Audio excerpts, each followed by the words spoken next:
Antara dampak-dampak maksiat dijelaskan oleh para ulama, jika seorang terjerumus dalam maksiat, maka maksiat tersebut tunadi ukhtaha, dia akan memanggil saudari-saudarinya, maksiat-maksiat yang lain agar ikut mengenai lelaki tersebut atau pelaku maksiat tersebut. Oleh karenanya kata Allah Subhanahu wa taala, "Wa may yaqtarif hasanatan nazid lahu fiha husna." Kata Allah Subhanahu wa taala, siapa yang berbuat kebaikan, maka kami akan tambahkan kebaikan baginya. Mafhum mukhalafahnya, kebalikannya, siapa yang melakukan maksiat, maka dia akan terjerumus dalam maksiat-maksiat yang lain. Allah berfirman, "Falamma zagu azagallahu qulubahum." Tatkala mereka menyimpang, maka Allah menyimpangkan lagi hati mereka. Jika seorang sudah terjerumus dalam kubangan maksiat dan dia bergelimang dengan kemaksiatan, maka biasanya dia tidak hanya cukup pada satu maksiat saja, maka dia akhirnya akan terkotori dengan maksiat-maksiat yang lain. Karena maksiat yang dia lakukan akan memanggil teman-temannya maksiat-maksiat yang lain agar berkumpul bersatu pada lelaki tersebut atau pada pelaku maksiat tersebut. Ini yang terjadi. Betapa banyak orang melakukan maksiat dari satu maksiat, kemudian menggiring dia kepada maksiat berikutnya, kepada maksiat berikutnya, kepada maksiat berikutnya. Lihatlah kemaksiatan misalnya musik-musikan dan nyanyian. Betapa banyak kita lihat kenyataan seorang penyanyi, pemusik akhirnya terjerumus pada maksiat yang lain. Minum khamar misalnya. Tidak sampai di situ, terjerumus pada maksiat yang lain lagi, misalnya narkoba. Tidak cukup di situ, bersambung pada maksiat yang lain lagi, misalnya zina dan selingkuh dan seterusnya. Maksiat memanggil maksiat-maksiat yang lain untuk datang bergabung bersamanya. Dan ini adalah dampak maksiat yang sangat buruk. Jika seorang tidak bertobat kepada Allah dengan tobat yang benar, tidak keluar dari kubangan maksiat tersebut, maka kotoran-kotoran maksiat yang beraneka ragam akan menerpanya. Di antara dampak maksiat, bahwasanya seorang yang bermaksiat akan dicabut kebahagiaan dari hatinya. Dia berusaha mencari kelezatan. Dia sangka dengan kelezatan maksiat tersebut dia akan meraih kebahagiaan. Namun kenyataannya kebahagiaan justru dicabut oleh Allah dari hatinya. Seorang yang berzina, dia merasa dengan berzina, gonta-ganti pasangan dia akan bahagia. Namun ternyata tidak. Semakin dia berzina, dia semakin tidak bahagia. Sehingga dia harus mencari yang lain, mencari yang lain, mencari yang lain. Tidak ada kepuasan Allah berikan kepadanya. Sampai akhirnya dia terjerumus dalam praktek-praktek hubungan intim yang nyeleneh atau yang salah, ya, yang menyimpang, dan dia tidak akan pernah mendapatkan kebahagiaan. Sementara seseorang yang mungkin hidup di perkampungan, menikah dengan nikah yang syar'i, memiliki istri yang mungkin biasa-biasa saja, namun dia merasakan kebahagiaan. Kenapa? Karena dia menjalankan atau menyalurkan syahwatnya dengan cara yang benar. Adapun orang yang menyalurkan syahwatnya dengan cara yang haram, dia tidak akan pernah puas. Kenapa? Kebahagiaan tersebut dicabut darinya. Demikian juga orang yang misalnya menonton hal-hal yang haram, dia akan merasa mendapatkan kebahagiaan dengan menonton hal yang haram. Kenyataannya tidak. Dia akan terjebak dan dia akan mencari dan mencari dan mencari, melihat yang lebih parah, yang lebih buruk, dan dia tidak akan pernah bahagia karena pelaku maksiat kebahagiaan dicabut dari hatinya. Di antara dampak buruk kemaksiatan, orang yang melakukan kemaksiatan maka akan dibikin gelisah oleh syaitan, sehingga ketika dia tidak bermaksiat dia gelisah. Dan inilah yang syaitan pernah bersumpah di hadapan Allah Subhanahu wa taala.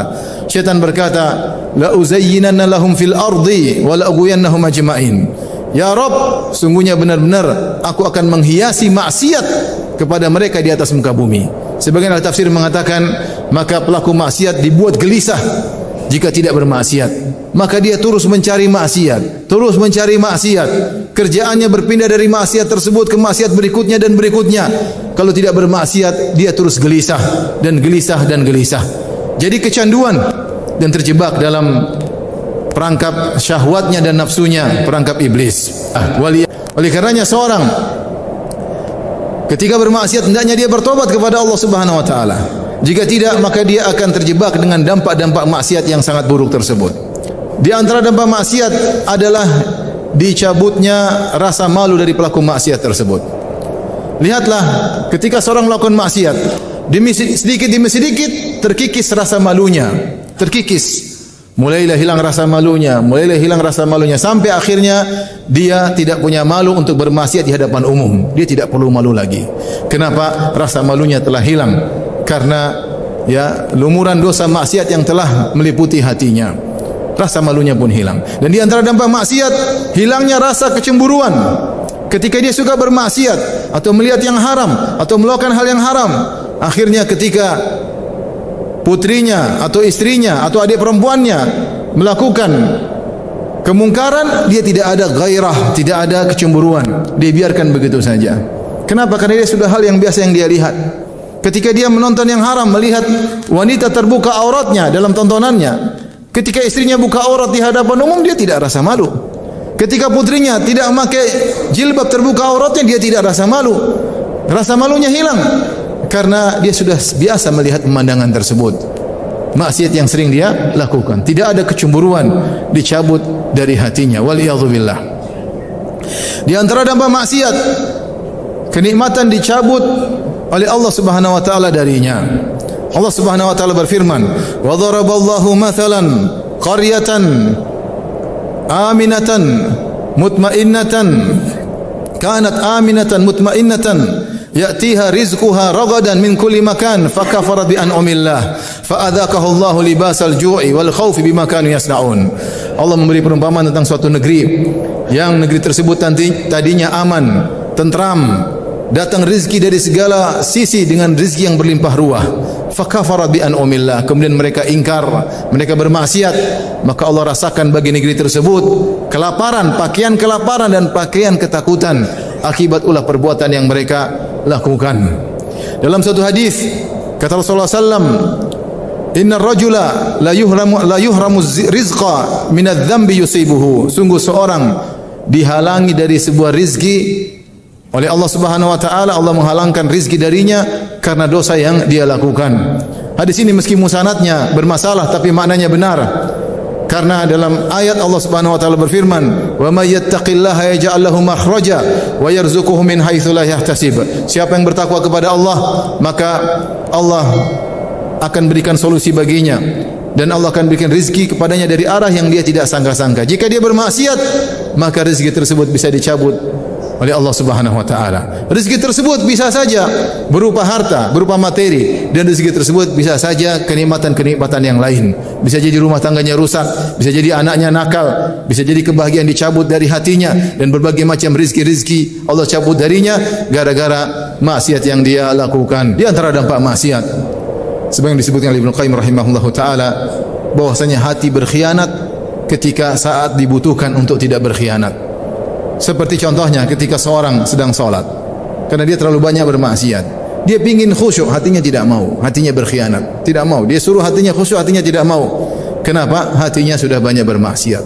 Dan lebih berbahaya lagi ketika dia akan meninggal dunia, tatkala sakaratul maut. Betapa banyak orang ketika sakaratul maut disuruh mengucapkan la ilaha illallah, dia tidak bisa. Ada di antara mereka yang bernyanyi, ada di antara mereka menyebutkan perkataan-perkataan sedang berjudi, tidak bisa dia ucapkan la ilaha illallah. Hatinya berkhianat kepadanya di saat-saat yang membutuhkan. Waliyadzubillah. Oleh kerana seorang kalau terbiasa dengan maksiat, biasanya itu yang keluar tatkala ruhnya dicabut oleh Allah Subhanahu wa taala. Ketika malaikat maut mencabut rohnya, maka tidak keluar kalimat-kalimat indah, tidak keluar la ilaha illallah. Kenapa? Isi hatinya bukan itu. Ya. Kullu ina'in bima fihi yandahu. Sebagaimana dikatakan oleh pepatah Arab, semua namanya ceret yang dikeluarkan adalah isinya. Kalau isinya bukan Al-Quran, kalau isinya bukan pengagungan terhadap Allah Subhanahu wa taala, kalau isinya bukan mengingat Allah Subhanahu wa taala, tapi isi hatinya adalah maksiat, nyanyian, musik-musikan, judi, khamar, wanita dan yang lainnya, maka itu akan keluar ketika dia akan meninggal dunia. Maka sulit dia mengucapkan la ilaha illallah. Belum lagi dampak maksiat di alam barzakh. Maka datang maksiat dalam bentuk seorang yang sangat buruk rupa, yang sangat busuk baunya. Maka sang mayat berkata, "Man anta, siapa engkau?" Maka orang yang buruk rupa tadi berkata, "Ana amaluka sayyi." Aku adalah amalmu yang buruk selama kau di dunia. Belum lagi dampaknya ketika di padang mahsyar, ketika dia dibangkitkan. Bisa jadi Allah menampakkan maksiat yang biasa dia lakukan.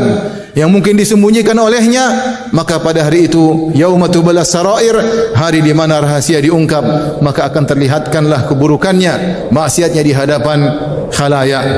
Belum lagi ketika dia di atas sirat, maka akan sulit kakinya untuk melangkahkan kaki menuju surga Allah Subhanahu wa taala. Wal iyad billah. Ketika seorang melakukan maksiat, kemudian tidak dia merasakan dampaknya, dia merasa nyaman-nyaman saja. Dia merasa rezekinya lancar saja. Dia merasa dia sehat-sehat saja. Dia merasa jabatannya semakin naik. Ketahuilah bahwasanya maksiat pasti ada dampaknya. Walabud, kata Ibnu Al-Qayyim, pasti ada dampaknya meskipun belakangan. Karena maksiat seperti racun yang masuk dalam tubuh.